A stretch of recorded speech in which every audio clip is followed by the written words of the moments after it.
Welcome to ASK classes. जिस video को बेसब्री से इंतजार था, बार बार कमेंट आ रहा था कि प्लीज सर फिजिक्स का क्वेश्चन पेपर सॉल्व करा दीजिए ताकि हमारी प्रिपरेशन अच्छे से हो जाए। फाइनली वो वीडियो आ चुका है। इस वीडियो में मैं प्रश्न क्रमांक 1 से लेकर के प्रश्न क्रमांक 20 तक के संपूर्ण प्रश्न का उत्तर अथवा सहित कवर करूंगा।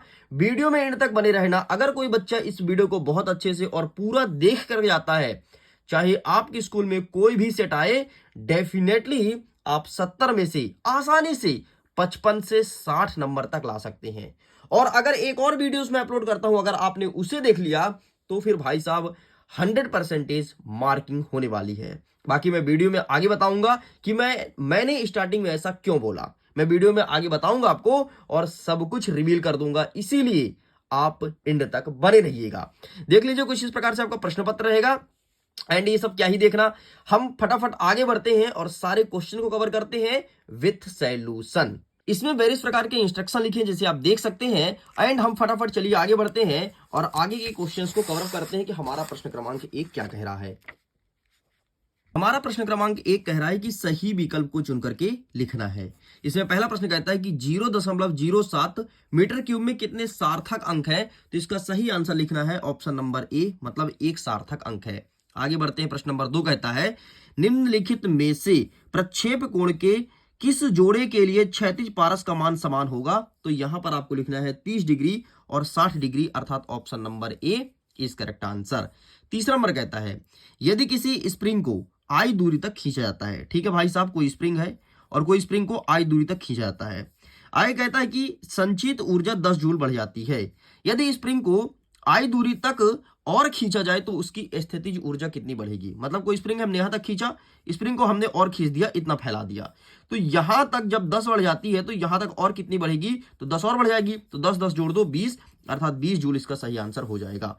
नेक्स्ट कहता है कि पिंड की गतिज ऊर्जा के एवं रेखीय संवेग P का संबंध क्या होगा। तो ये हो जाएगा K बराबर √P/2m इस करेक्ट आंसर। आगे बढ़ते हैं। नेक्स्ट क्वेश्चन क्या कहता है कि निम्नलिखित में ऊष्मागतिक अवस्था चर नहीं है।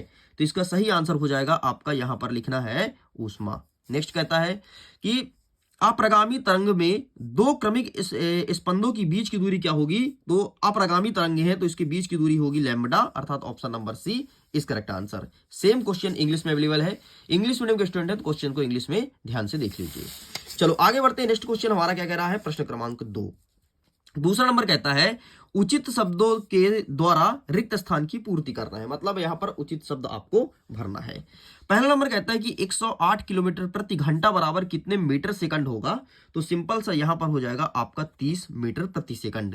नेक्स्ट कहता है सदिश ए बराबर 6i धन 8j का मापांक क्या होगा। तो इसका मापांक आपको 10 लिखना है।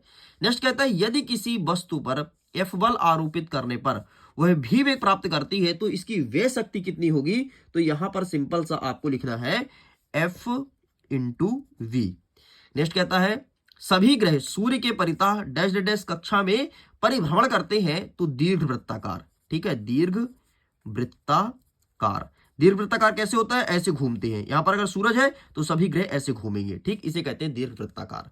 नेक्स्ट कहता है सामान्यतः ताप बढ़ने पर द्रवों का पृष्ठ तनाव क्या होता है। तो अगर ताप बढ़ता है तो द्रव का पृष्ठ तनाव लगातार कम होते देखने को मिलता है।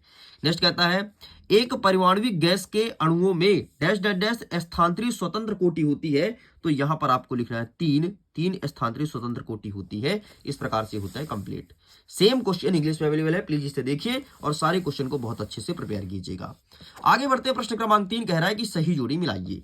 सबसे पहले आपको दिया गया है बल। तो बल का हो जाएगा सिंपल सा, आपको लगाना है MLT-2, मतलब ये वाला हो जाएगा आपके पहले का उत्तर। दूसरा नंबर कह रहा है संवेग।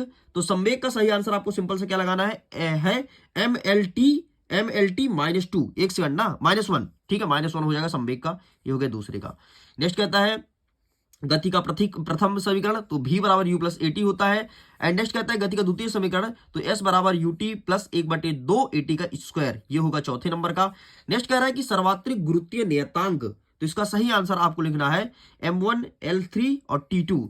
ठीक, तो ये हो जाएगा 5वें का। एंड अंतिम वाला कह रहा है कि गुरुत्वीय त्वरण, तो ये हो जाएगा आपके 6वें का। इस प्रकार से होता है कंप्लीट। सेम इंग्लिश में अवेलेबल है, आप इंग्लिश में भी क्वेश्चन को देख सकते हैं। चलो आगे बढ़ते हैं। नेक्स्ट हमारा क्या कह रहा है, प्रश्न क्रमांक 3 अंग्रेजी में अवेलेबल है। अंग्रेजी में देख लो फटाफट। फोर्स वगैरह ये हो जाएगा, ठीक है, मोमेंटम्स के बाकी आप मिला लेना। नेक्स्ट हमारा प्रश्न क्रमांक 4 कह रहा है कि एक शब्द या एक वाक्य में उत्तर दीजिए, फटाफट तैयार हो जाओ, हम आंसर यहां पर करने वाले हैं। हमारा पहला नंबर कहता है कि मानक वायुमंडलीय दाब का मान कितना होता है।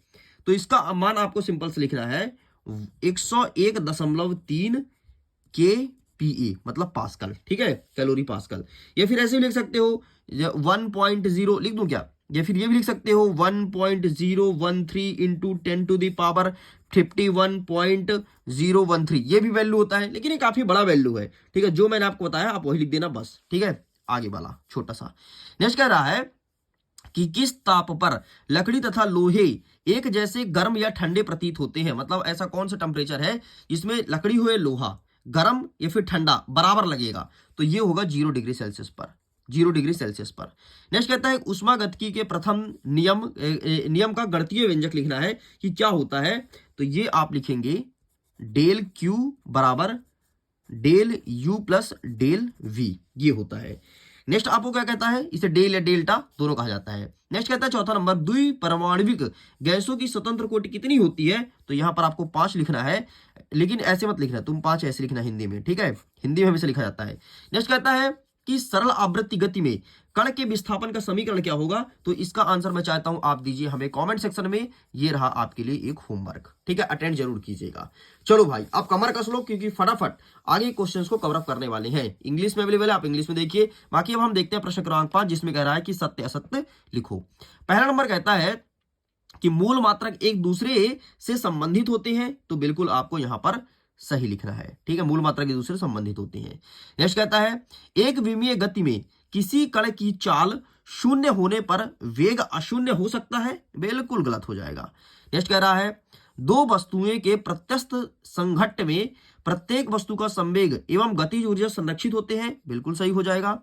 नेक्स्ट कह रहा है कि किसी वस्तु का घूर्णन अक्ष परिवर्तित करने पर उसका जड़त्व अर्धघूर्ण भी पूर्णतः परिवर्तित हो जाता है। बिल्कुल सही है। नेक्स्ट कहता है कि सरल लोलक का आवर्तकाल उसके द्रव्यमान पर निर्भर करता है। ये आपका गलत हो जाएगा। इस प्रकार से आपका पहला, तीसरा और चौथा सही है, बाकी सब कुछ गलत है। सेम देखिए इंग्लिश में, बाकी यहां भी देख सकते हो इंग्लिश में क्वेश्चंस अवेलेबल है। तो चलो स्टूडेंट्स अब फटाफट आप अपना कवर कस लीजिए, क्योंकि अब हम जो आगे के आंसर्स देखेंगे वो पूर्णतः question paper with solution cover करने वाले हैं। एक एक प्रश्न का उत्तर देखेंगे एंड इसका स्क्रीनशॉट जरूर लेते आना आंसर का। लेकिन उसके पहले एक महत्वपूर्ण सूचना, देखो अगर इसके पीडीएफ को डाउनलोड करना है ना, तो जाओ जल्दी से, लिंक डिस्क्रिप्शन बॉक्स में है, चेकआउट करो। क्वेश्चन पेपर विथ सॉल्यूशन का पीडीएफ ऑलरेडी अपलोड कर दिया गया है, तो जाकर के डिस्क्रिप्शन बॉक्स को चेक करना, ठीक है, डिस्क्रिप्शन बॉक्स को 100% आप पीडीएफ डाउनलोड कर पाओगे। लेकिन ध्यान रखना, पहले जो 50 बच्चे जाएंगे ना, वही पीडीएफ को डाउनलोड कर पाएंगे, बाकी फिर लिंक हो जाएगा एक्सपायर, क्योंकि सर्वर में इतना लोड नहीं आ पाता है, अभी छोटी वेबसाइट है, इसलिए 50 बच्चे पहले जाकर के डाउनलोड कर लीजिए। अगर डाउनलोड करने में दुविधा आती है तो प्लीज आप मुझे व्हाट्सअप कीजिएगा। मेरा व्हाट्सअप नंबर आप सबको पता ही होगा, 74 70 705 703। इस नंबर पर आप व्हाट्सअप करके मुझे लिख सकते हैं कि सर पीडीएफ डाउनलोड नहीं हो रहा, तो मैं दोबारा लिंक को डिलीट करके और दोबारा उसमें अपडेट करूंगा, एक्टिवेट करूंगा, ताकि आप भी जल्दी से डाउनलोड कर पाएं। चलो आगे बढ़ते हैं। 6वां नंबर कहता है कि विमीय विश्लेषण के कोई 2 अनुप्रयोग लिखिए। ये प्रश्न पूछा गया है, तो ये रहा है आपके सामने आंसर, ठीक है, बढ़िया लिख देना। ये दोनों आंसर लिखा गया, फोटो खींच लो। नेक्स्ट क्या कहता है कि निम्नलिखित भौतिक राशियों का विमीय सूत्र लिखना है, ठीक है, विमीय सूत्र आपको बताना है। यहां पर क्या क्या पूछा है, सबसे पहले हमसे पूछा है कि प्रत्यस्त गुणांक का विमीय सूत्र, तो इसका हो जाएगा ML-1 T-2, ठीक, ये हो जाएगा। नेक्स्ट कहता है पृष्ठ तनाव, तो पृष्ठ तनाव का हो जाता है M1 T-2। नेक्स्ट हो जाएगा आपका कोणीय वेग, कहता है, ठीक है, कोणीय वेग एंड दाब, तो दाब का और कोणीय वेग का आपको आंसर बताना है कमेंट सेक्शन में। भाई आपके लिए होमवर्क है, मैं बीच बीच में होमवर्क भी दूंगा। नेक्स्ट आगे सेम अवेलेबल है क्वेश्चन इंग्लिश में। आगे बढ़ते हैं। प्रश्न क्रमांक 7 कह रहा है यदि 2 आवेश Q1 और Q2 एक दूसरे से r दूरी पर स्थित है, के बीच लगने वाला बल F सूत्र द्वारा दिया जाता है। आगे दिया गया है F बराबर 1/4 पाई। बाकी यहाँ पर क्वेश्चन को देख सकते हो, ठीक है, पूरे पूरे लिखा गया है और इसका बीमीय सूत्र निकालना है। सेम क्वेश्चन इंग्लिश में अवेलेबल है, तो आइए हम इसका आंसर आपको दिखा देते कैसे लिखेंगे। देखो, सबसे पहले आप क्या करोगे, इस प्रकार से चित्र बना देना, ठीक है। इस प्रकार से आप चित्र बनाने के बाद इतना वैल्यू लिख देना। इसके बाद क्या करेंगे, इसके बाद मैं आगे का आंसर दिखा देता हूं। आगे फिर आपको इस प्रकार से लिखना है, ठीक, इस प्रकार से आप लिख करके चले आइएगा एंड इसका फाइनली आंसर आ जाएगा m-1 l-3 t4 और a²। ये आपका सही उत्तर हो गया। नेक्स्ट हमारा कह रहा है इसी के अथवा में कि मूल मात्रक और व्युत्पन्न मात्रक में अंतर बताना है, और वो भी दो क्यों, क्योंकि प्रश्न भी तो आपके 2 नंबर का है। कहां गया प्रश्न, भी आपके 2 नंबर का, ठीक है, ये लिखा है। चलो, तो इसका आंसर कैसे लिखेंगे, मूल मात्रक और व्युत्पन्न मात्रक में अंतर मैं दिखा देता हूं, ये रहा आपके सामने, ठीक है। तो प्लीज आप इसका स्क्रीनशॉट ले लीजिए। चलो साइड करते हैं। नेक्स्ट हमारा कह रहा है 8वां नंबर कि कार्य ऊर्जा प्रमेय को लिखो। कार्य ऊर्जा प्रमेय क्या होता है, चीज हमें बताना है एंड ये रहा है आपके सामने इसका आंसर, कार्य ऊर्जा प्रमेय। तो आप इसका भी फोटो खींच लो। चलो साइड करते हैं, नेक्स्ट क्वेश्चन आगे बढ़ते हैं। नेक्स्ट हमारा कह रहा है इसके अथवा में, 1 सेकंड, हाँ, अथवा में कह रहा है कि प्रत्यस्थ संघट्ट और अप्रत्यस्थ संघट्ट में कोई 2 अंतर हमें बताना है। तो ये रहा आपके सामने प्रत्यस्थ और अप्रत्यस्थ संघट्ट, इसका फोटो खींच लीजिए। चलो आगे बढ़ते हैं। नेक्स्ट हमारा 9वां नंबर कहता है कि विराम में स्थित 100 किलोग्राम की वस्तु पर लगने वाले बल की गणना कीजिए जो 2 सेकंड में उसका वेग 8 मीटर प्रति सेकंड बढ़ा दे। ये प्रश्न पूछा है, तो ये रहा आपके सामने आंसर, ठीक। तो आप इसका फोटो खींच लो। चलो जी आगे बढ़ते हैं। नेक्स्ट क्या कहता है अथवा में, किसी 10 किलोग्राम द्रव्यमान की वस्तु पर 2 सेकंड में 20 न्यूटन बल लगाया जाता है, तो इसके आवेग की गणना करना है कि इसका आवेग क्या हो जाएगा। तो आओ देखते हैं फटाफट इसका आंसर। तो ये रहा आपके सामने आंसर, ठीक है। 1 सेकंड, ये इस प्रकार से लिखना है। देखो, इसका वैसे तो 40 न्यूटन सेकंड हो जाएगा, लेकिन कैसे लिखोगे आवेग बराबर बल गुणे समय, ठीक है। आगे इस प्रकार सॉल्व करोगे, पूरा लिखा गया है एंड इस प्रकार सॉल्व करके ही आंसर बताना, डायरेक्टली मत बताना, ठीक है। वस्तुनिष्ठ नहीं है प्रश्न। आगे 10वां नंबर कहता है कि सर्फी घर्षण और बेलन घर्षण में अंतर बताइए। अंतर कितना बताना है, 2, क्योंकि प्रश्न आपके कितने नंबर का है, 2 नंबर का है। तो आइए फटाफट देख लेते हैं सर्फी और बेलन घर्षण में अंतर। ये रहा, बेलन घर्षण को लोटनी घर्षण भी कहते हैं, पता है ना, ठीक। तो ये लिखा है एंड ये आगे पूरा आंसर अवेलेबल है। चलो साइड करते हैं। नेक्स्ट कहता है अथवा में कि द्रव्यमान एवं भार में अंतर बताओ। क्या होता है द्रव्यमान और क्या होता है भार, ये प्रश्न पूछा है, इसमें डिफरेंस बताना है एंड ये रहा है आपके सामने इसका आंसर, ठीक। तो 2 ही लिखने क्या है, क्योंकि प्रश्न है 2 नंबर का। आगे बढ़ते हैं। नेक्स्ट कहता है हमारा प्रश्न क्रमांक 14 कि ऊर्जा सम विभाजन का नियम बताइए। ऊर्जा सम विभाजन का नियम बताइए। तो ये रहा है आपके सामने ऊर्जा सम विभाजन का नियम, इसका फोटो खींच लो। आगे बढ़ते हैं। नेक्स्ट हमारा अथवा में कहता है कि 1 मोल हाइड्रोजन गैस के लिए ऊर्जा तथा स्थिर आयतन पर मोलर विशिष्ट ऊष्मा का व्यंजक क्या होगा, ये बताना है। तो ये रहा आपके सामने इसका भी आंसर, ठीक है। ये इसका व्यंजक लिखा गया है कि CV बराबर 25R, ये हो जाएगा। नेक्स्ट हमारा क्या कह रहा है 12 नंबर कि ऊष्मागतिकी के शून्यवो के नियमों का कथन लिखिए, ठीक है। जीरोथ लॉस लिखना है, शून्य को, ठीक है। वैसे शून्यवो भी देखने को मिलता है बहुत जगह, लेकिन शून्यवो जो भी कहो, ये देखो शून्यवा नियम, ठीक, ये लिखा है, इसका भी फोटो खींच लो। चलो आगे बढ़ते हैं। नेक्स्ट कह रहा है, नेक्स्ट इसी के अथवा में कहता है अथवा में कि समतापी प्रक्रम और रुद्धोष प्रक्रम के बीच कोई 2 अंतर बताना है। एक चीज ध्यान दीजिएगा, कभी भी जब ऊपर वाला प्रश्न आए और अथवा में अंतर दिया रहे या फिर अंतर वाला प्रश्न आए, तो ज्यादातर तुमको अंतर अटेंड करना है, क्योंकि अंतर में आपको हमेशा पूरे नंबर मिलते हैं।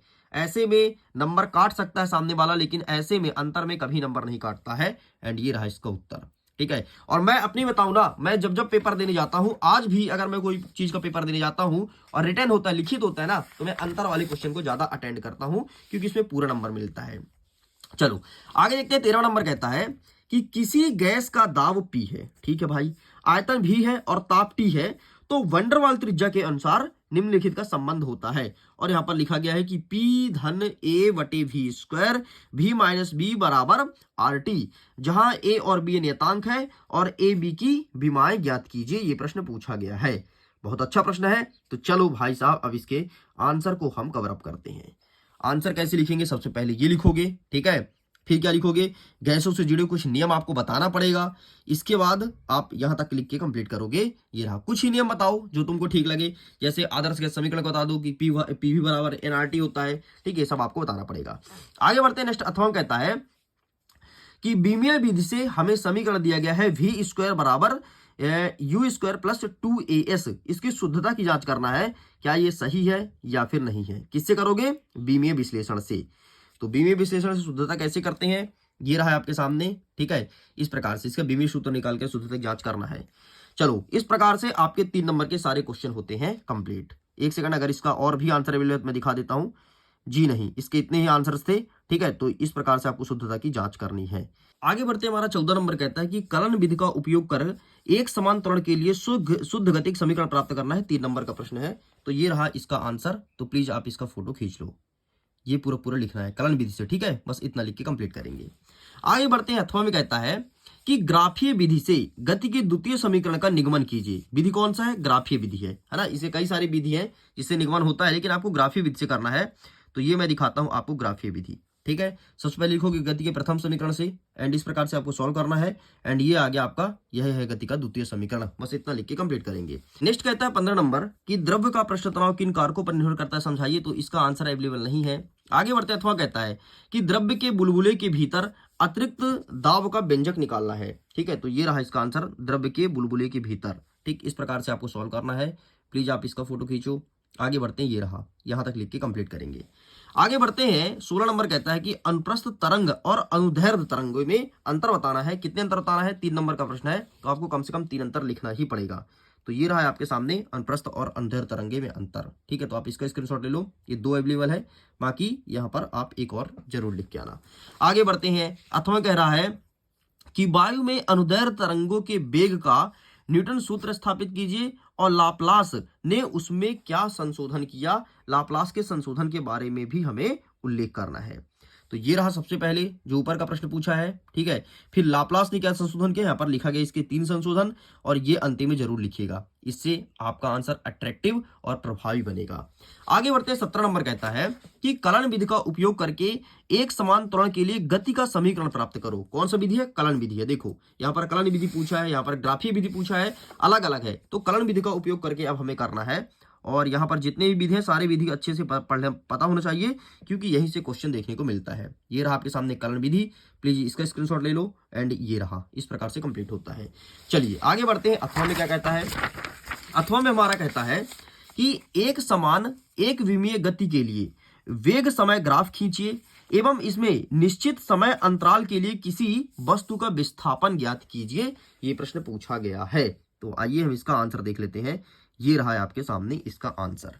तो प्लीज आप इसका फोटो खींच लो। एंड आगे बढ़ते हैं। ये रहा, इतना लिख के कंप्लीट करेंगे।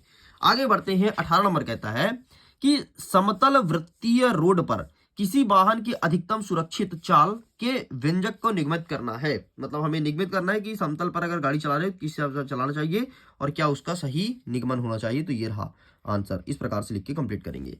आगे बढ़ते हैं। नेक्स्ट हमारे अथवा कहता है कि न्यूटन के गति के द्वितीय नियम का कथन लिखो। कथन मतलब द्वितीय नियम क्या कहता है, इसे सिद्ध भी करना है कि F बराबर ma होता है, जहां m होता है वस्तु का द्रव्यमान और a होता है त्वरण। मतलब सिंपल सा अगर मैं प्रश्न को बोलूं तो न्यूटन का सबसे पहले आपको सेकंड लॉ का परिभाषा लिखना है। एंड इसके बाद क्या करना है, इसके बाद आपको बताना है कि F बराबर ma होता है, इसे प्रूफ करना है। ठीक, तो मैं चाहता हूं इसका आंसर आप स्वयं देखिएगा एंड स्वयं ढूंढिएगा तो ज्यादा बेहतर होगा। आंसर तो मेरे पास अवेलेबल है, लेकिन मैं जानबूझ के इसका आंसर नहीं बताना चाहता। आप लोग प्लीज ट्राई जरूर कीजिएगा। नेक्स्ट कह रहा है हमारा 19 नंबर, सीमांत वेग को परिभाषित कीजिए तथा इसका व्यंजक लिखो। ठीक है, सीमांत वेग क्या होता है इसे सबसे पहले डिफाइन करो, फिर इसका व्यंजक लिखो। तो आइए फटाफट हम आपको सीमांत वेग दिखा देते हैं। ये रहा आपके सामने सीमांत वेग। ठीक है, स्क्रीनशॉट ले लो एंड इस प्रकार से लिख के कंप्लीट करेंगे। नेक्स्ट कहता है अथवा में बर्नौली के सिद्धांत को लिखिए एवं स्थापित कीजिए। आगे आंसर देखेंगे। नेक्स्ट हमारा 20वां नंबर कहता है कि सरल लोलक किसे कहते हैं, इसके आवर्तकाल का सूत्र बताना है। और यहीं पर हमारा अथवा कह रहा है कि सरल आवृत्ति गति में कण के वेग और त्वरण का व्यंजक बताना है। तो आइए फटाफट हम इसका आंसर देख लेते हैं। नेक्स्ट हमारा जो कह रहा था प्रश्न वो ये रहा सरल लोलक वाला। ठीक है, तो सरल लोलक का आप स्क्रीनशॉट ले लो फटाफट। बाकी पीडीएफ को डाउनलोड कर सकते हो, लिंक डिस्क्रिप्शन बॉक्स में दिया गया है। इसके बाद एक और बचा सरल आवृत्ति गति में कण का व्यंजक। ये रहा है आपके सामने व्यंजक, तो आप इसका फोटो खींच लो और बढ़िया हिसाब अच्छे से लिख देना। इस प्रकार से स्टूडेंट्स पूरा का पूरा मैंने पेपर को कंप्लीट कर दिया। वीडियो कैसा लगा? वीडियो पसंद आया तो वीडियो को लाइक कीजिए, अपने दोस्तों तक शेयर कीजिए। पहली बार चैनल को सब्सक्राइब जरूर कीजिएगा और सारे क्वेश्चन को बेहतरीन ढंग से प्रिपेयर कर लो, क्योंकि यहाँ से 100% क्वेश्चन देखने को मिलेगा। इसमें आपके असली प्रश्न पत्र का सॉल्यूशन किया गया है। मैं वीडियो एंड करता हूँ। Thanks for watching.